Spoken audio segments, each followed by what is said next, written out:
Hey, how are you? All good, thank you. How are you? I'm very well, thank you. Are you excited about this evening? I'm very excited. It's been a lot of hard work from start to finish. And this film is about my good friend Simon Sansome and his wife Kate, who are both very good friends of mine. And so it's important when you have stories like this that they're told well and told authentically, and that the people who are telling them, be it on screen or off screen, are also really passionate about them, which is why I'm so proud of this project, because it's a real labour of love. Everyone was on board with it, and it's one of those ones that's told from the heart, and so very proud that we've gotten to where we have, and excited for it, excited for Simon and Charlotte. They both thoroughly deserve tonight. No, they definitely do. They definitely do. So how do you feel like this film is going to inspire people?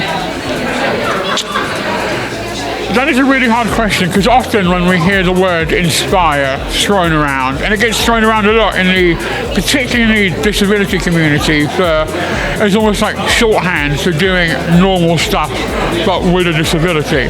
So it's a word I don't use very often, and when I do use it, I use it very carefully. But I truly believe Simon and his wife are, and this story. Hello.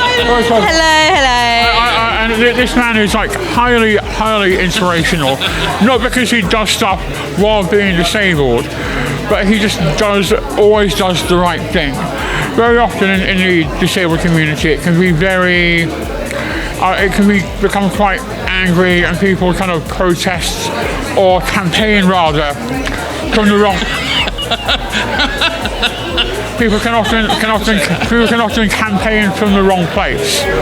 Whereas I think Simon, much like myself, gets the idea that when it comes to disability and campaigning and the media output that we both do, it's not about us.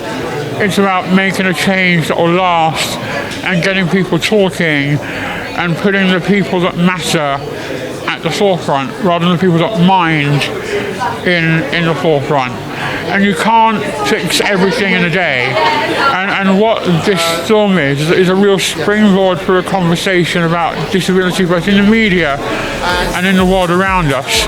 And this is a very good step in the right direction as to having that conversation. And that's how any kind of change works. It's baby steps, it's slow progress, it's not easy. Like making this film wasn't easy.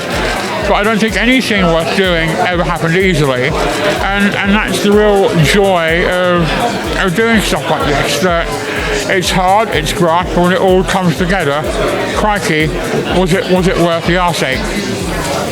So Adam was our disability consultant for Access All Areas on reconstruction. Although I am disabled and I've got experience of being disabled, of course, I wanted Adam involved mainly because he's got a different side of it as well, how people see people in society. And that's where Adam, who is possibly the bravest man I've ever known, he paid me to say that. Try that again. And that's why he's on board. He's just a great disability campaigner and a good friend. Thank you, good sir. Amazing. I'll leave your interview now. Go to Bomb. How long have you guys known each other? Me and Simon have been friends for a few years now. Simon had a podcast called Wild Disabled, where he went and spoke to prominent disability campaigners such as Rosie Jones, Dan White, Sam Ranker, and I was his first episode. And it turns out we're both massive nerds, and I hide it well, but I really like the guy, like for some reason. And so he's a pleasure to be around. He's always a good laugh, and I think you need to hang out with people who are good for your soul. There are some people you hang out with, and afterwards you need a 2-week holiday, and there are other people you hang out with, and it feels like a 2-week holiday. And I'm very pleased to say Simon and his wife Kate are very much in the latter, and I have a great deal of time for Simon Sansome. That's lovely. So do you feel like this project brought you closer together? I think it did. I think whenever you work on something that's this real, raw and emotionally charged, and also this was like during COVID, so we were all in like a COVID bubble in this 13-bedroom like mansion in Bournemouth. And so when you're in close proximity with that many people for that long, you do develop a real strong bond with them by proximity, if nothing else. And so it did all bring us kind of closer together, and you get to see everyone at their best and at their worst. Like before 8:30 a.m., I'm a mess. I might be awake, but I'm a bloody mess. And it takes me a good kind of bacon signing and a coffee to get going. But even pre-8:30, Adam Pearson, everyone was like really nice to me. And I think on some kind of base level, they sort of got it as well.